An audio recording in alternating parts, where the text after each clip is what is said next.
हाजी साहब ने आखिरी उम्र में फैक्ट्री लगा ली और वो 24 घंटे फैक्ट्री में रहने लगे। वो 16 से 18 घंटे दफ्तर में काम करते थे और जब थक जाते थे तो फैक्ट्री के गेस्ट हाउस में सो जाते थे।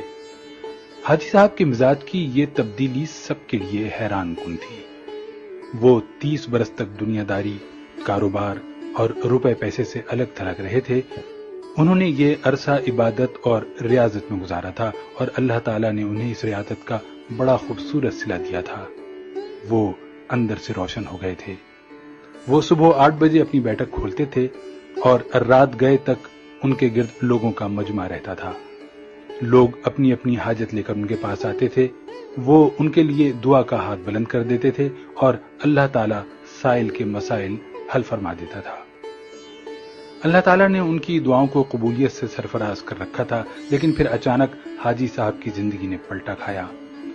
वो एक दिन अपनी गद्दी से उठे, बैठक बंद की, अपने बेटों से सरमाया लिया और गारमेंट्स की एक दरमियाने दर्जे की फैक्ट्री लगा ली। उन्होंने इस फैक्ट्री में 500 खवातीन रखी। खुद अपने हाथों से यूरोपीय खवातीन के लिए कपड़ों के नए डिजाइन बनाए। ये डिजाइन यूरोप भिजवाए, बाहर से ऑर्डर्स आए और हाजी साहब ने माल बनवाना शुरू कर दिया। यूं उनकी फैक्ट्री चल निकली और हाजी साहब दोनों हाथों से डॉलर्स समेटने लगे। दुनिया में इस वक्त गारमेंट्स की कमोबेश लाखों फैक्ट्रियां होंगी और इन फैक्ट्रियों के इतने ही मालिकान होंगे, लेकिन इन लाखों मालिकान में हाजी साहब जैसा कोई दूसरा किरदार नहीं होगा। पूरी दुनिया में लोग बुढ़ापे तक कारोबार करते हैं और बाद हजार रुपए पैसे और अकाउंट से ताइब होकर अल्लाह अल्लाह शुरू कर देते हैं, लेकिन हाजी साहब उनसे बिल्कुल उलट हैं। उन्होंने 35 साल की उम्र में कारोबार छोड़ा, अल्लाह से लौ लगाई, लेकिन जब वो अल्लाह के करीब हो गए तो उन्होंने अचानक अपनी आबाद खानकाह छोड़ी और मकरूहात के गड़े में छलांग लगा दी। वो दुनिया के वाहिद बिजनेसमैन हैं जो फैक्ट्री से दरगाह तक गए थे और फिर दरगाह से वापस फैक्ट्री पर आ गए। हाजी साहब की कहानी एक कुत्ते से शुरू हुई थी और कुत्ते पर ही आकर खत्म हुई। ये 35 बरस पुरानी बात थी। हाजी साहब की गारमेंट्स फैक्ट्री थी। हाजी साहब सुबह सुबह फैक्ट्री चले जाते थे और रात भीगने तक काम करते थे। एक दिन वो फैक्ट्री पहुंचे तो उन्होंने देखा कि एक दरमियाने कद-काट का कुत्ता घिसट घिसट कर उनके गोदाम में दाखिल हो रहा है। हाजी साहब ने गौर किया तो पता चला कि कुत्ता शदीद जख्मी है। शायद वो किसी गाड़ी के नीचे आ गया था, जिसके बायस उसकी 3 टांगें टूट गई थी और वो सिर्फ एक टांग के जरिए अपने जिस्म घसीट कर उनके गोदाम तक पहुंचा था। हाजी साहब कुत्ते पर बड़ा रहम आया।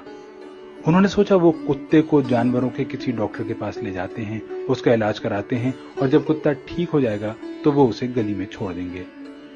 हाजी साहब ने डॉक्टर से राब्ते के लिए फोन उठाया, लेकिन नंबर मिलाने से कबल उनके दिल में एक अनोखा ख्याल आया और हाजी साहब ने फोन वापस रख दिया। हाजी साहब ने सोचा कुत्ता शदीद जख्मी है, इसकी 3 टांगें टूट चुकी हैं, इसका जबड़ा जख्मी है और पेट पर भी चोट का निशान है, चुनाचे कुत्ता अब रोजी रोटी का बंदोबस्त नहीं कर सकता। हाजी साहब ने सोचा अब देखना यह है कि कुदरत इस कुत्ते की खुराक का बंदोबस्त कैसे करती है। हाजी साहब ने मुशाहिदे का फैसला किया और चुपचाप बैठ गए। वो कुत्ता सारा दिन गोदाम में बेहोश पड़ा रहा। शाम को जब अंधेरा फैलने लगा तो हाजी साहब ने देखा उनकी फैक्ट्री के गेट के नीचे से एक दूसरा कुत्ता अंदर दाखिल हुआ। कुत्ते के मुंह में एक लंबी सी बोटी थी। कुत्ता छुपता छुपाता गोदाम तक पहुंचा, जख्मी कुत्ते के करीब आया, उसने पांव से जख्मी कुत्ते को जगाया और बोटी उसके मुंह में दे दी। जख्मी कुत्ते का जबड़ा हरकत नहीं कर पा रहा था, चुनाचे उसने बोटी वापस उगल दी। सेहतमंद कुत्ते ने बोटी उठाकर अपने मुंह में डाली, बोटी चबाई और जब वो अच्छी तरह नरम हो गई तो उसने बोटी का लुकमा सा बनाकर जख्मी कुत्ते के मुंह में दे दिया। जख्मी कुत्ता बोटी निगल गया। उसके बाद वो कुत्ता गोदाम से बाहर आया, उसने पानी के हौज में अपनी दुम गीली की, वापस गया और दुम जख्मी कुत्ते के मुंह में दे दी। जख्मी कुत्ते ने सेहतमंद कुत्ते की दुम चूस ली। सेहतमंद कुत्ता इस कार्रवाई के बाद इत्मीनान से वापस चला गया। हाजी साहब मुस्कुरा पड़े। उसके बाद ये खेल रोजाना होने लगा।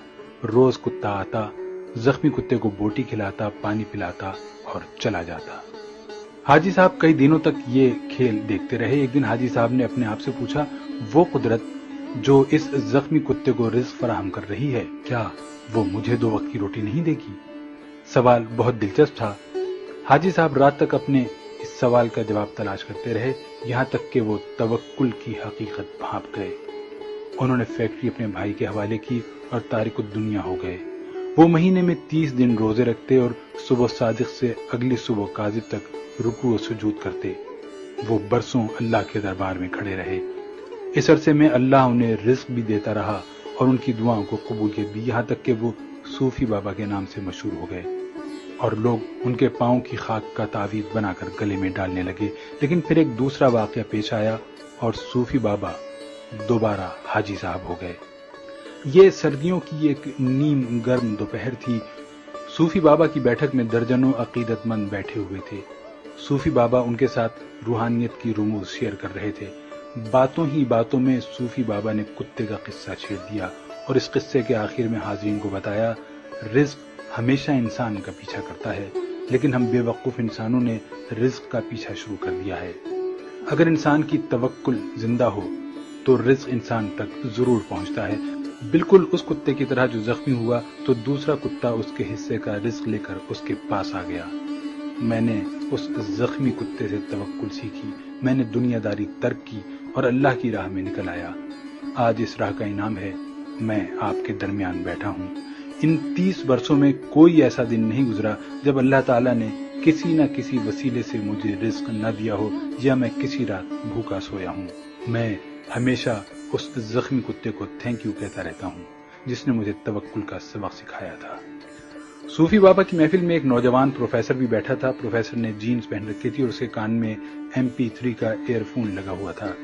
نوجوان پروفیسر نے ایئر فون اتارا اور قہقہ لگا کر بولا، صوفی بابا، ان دونوں کتوں میں افضل زخمی کتا نہیں تھا، بلکہ وہ کتا تھا جو روز شام کو زخمی کتے کو بوٹی چبا کر کھلاتا تھا اور اپنی گیلی دم سے اس کی پیاس بجھاتا تھا۔ کاش آپ نے زخمی کتے کے توکل کے بجائے صحت مند کتے کی خدمت، قربانی اور ایثار پر توجہ دی ہوتی تو آج آپ کی فیکٹری 500-600 لوگوں کا چولہا جلا رہی ہوتی۔ صوفی بابا کو پسینہ آ گیا۔ نوجوان پروفیسر بولا، صوفی بابا، اوپر والا ہاتھ نیچے والے ہاتھ سے افضل ہوتا ہے۔ وہ صحت مند کتا اوپر والا ہاتھ تھا جبکہ زخمی کتا نیچے والا۔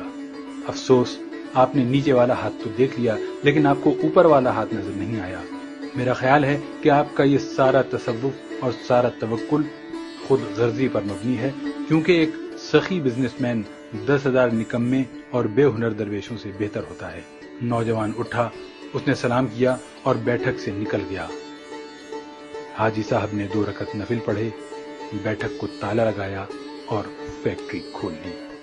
وہ اب عبادت بھی کرتے ہیں اور کاروبار